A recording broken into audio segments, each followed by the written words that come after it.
ماښام چې مازدیګر ته غاړه وځي ستا یادونه مې ځیګر ته غاړه وځي او وځي بختورو سره وځي ښکلې منګه سره چرته غاړه وځي غنمرنګه یاره ستا د زړه دپاره عزیز تاسو ټول ټبر ته غاړه وځي. ملګرو افسر افغان یم او په کویټه خیبر کیفۍ کې مو یو بنډار را جوړ کړو. منګه چې څنګه په شروع کې ویلي کویټه خیبر کیفۍ نه یوازې ستاسو د خوراک څښاک یا د ارګانیک او د سوچه خوراکونو ضرورت پوره کوي بلکې دلته به ستاسو ادبي ثقافتي او بیا د موسیقۍ سره تړلې تنده هم ماتېږي. نن زموږ ډېر خوږ کشر چې په خپله یې د ماسټرز سند ترلاسه کړی دی حیدر نواز را سره ناست دی هغو نه به ښایسته رباب اورو. خو میں یہ بھی بتاتا چلوں کہ اکھاڑا سے ہمارا ایک چھوٹا کتی پتی وقاص جو کہ فرسٹ ایئر کے اسٹوڈنٹ ہے وہ بھی موجود ہے. اس کو ہم تھوڑا سنیں گے. وہ یہاں پہ آئے ہیں پشتون کلچر کو کس طرح سے دیکھتے ہیں کس طرح اڈاپٹ کیا اس کلچر کو اور پھر ہم آ کے راشد خان راشد نوا خیسته خیسته زمزمې اورو ټپې به اورو. ډېر چاپېره زمونږ خلک ناست دي زمونږ نه دي بلکې ځان له راغلي چای څکي چای هسې نه چې راشد وایي زمونږ به ما ته وایي چې دې ټولو پیسې ورکړه دی خو پیسې ګټه دنیا پرسته زما ټک ټک خندا دې هېره شو مینا. آتے ہیں وقاص کی طرف. وقاص صاحب کیسے ہیں آپ؟ جی جی آج مجھے بہت اچھا لگ رہا ہے کہ مجھے سر کے ساتھ موقع ملا ہے کہ ان کے ساتھ بیٹھنے کا. بہت بہت شکریہ کہ بیسیکلی میں ویسے اکاڑا سے ہوں پر میں ادھر رہتا ہوں پر پہلے کبھی ملاقات نہیں ہوئی پر آج ہوئی ہے. بہت خوشی محسوس ہو رہی ہے ان کے ساتھ بیٹھ کر اور ان کے ساتھ گفتگو کر کے. تو ہمارے ساتھ ہمارے بھائی بھی ہیں رباب نواز حیدر صاحب بھی ہیں تو ان کو بھی ہم سنیں گے اور میں سب کا بہت شکر گزار ہوں. تھینک یو. اچھا وقاص ہم پٹھان تکانے کے بڑے شوقین ہیں اور آپ کا جو یہ ہے یہ ڈکے ہے ڈکے تو آپ کھاتے پیتے نہیں ہیں یہاں پہ ہمارے ساتھ؟ بہت کھاتا ہوں پر پتہ نہیں ہے کدھر جاتا ہے. کہاں جاتا ہے. یہ بہت کیوٹ ہے یہ بچہ اور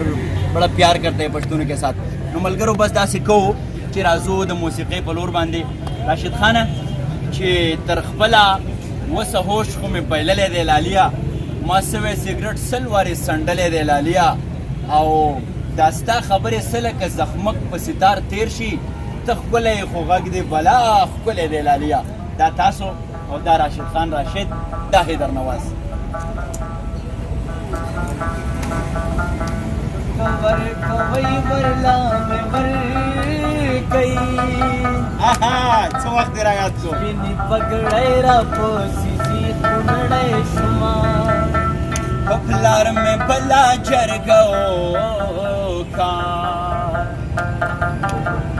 که در یې نه کړم پړم بچار بانګ په زونا مازدیګرې دې خیلې ما کړه سبا د ناستې ریښې رښتیا بشینه او مازدیګر مه ګوره ما ګوره مازدیګر هر وخت وي زه کله کله یمه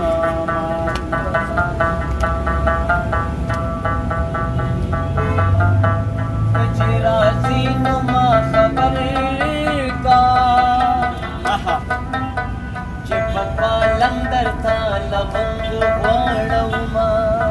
او چې چرته ځې حال راته وایه چې د زړه کډه درنه مخکې مخکې وړمه سره کمې یو ماښام سر تور کو یا به د مور په زیارتونو کې زمینه او په باباګانو یې غوښتلم په زیارتونو رانه ځان اوس خلاصوینه پیره منګل مې په سر نیسه د منګرو مارانو سیل مې په سر ځینه او د معشوقې مثال د پیر دی پھر چې کامل وي سړی نو بدنام وینا چارا توی جانان دی تور دے اے ماں پرنا لی دولن دے تور ببینا او تور بد تور شپا کې یار وي سپینو په سپینا ډاګ ډېر پرېښودي دینا او زما د عمر سره ساما میرا چې غما په خندا دې تیروما او په ما مینو را رسېږئ نن مې ډولۍ د کلي منځ کې تېروینا د سیند په منځ کې دې ګل راکړه لاس دې رانکړه د میو خوراک دې کړما او د اشنا غر د ګوډې نرخا الله دې خکا جانان ما کوژدن کوینا ویدن پشی واد پماشی پکور زړشی ګور ته یو سیر مانونا او یو دی وی بلا دی وکړه او در باندې پرېوزه دروستۍ ډولۍ لړو ډېره زیاته مننه کوم انشاءالله د ماښام او د مازدیګر ترمنځه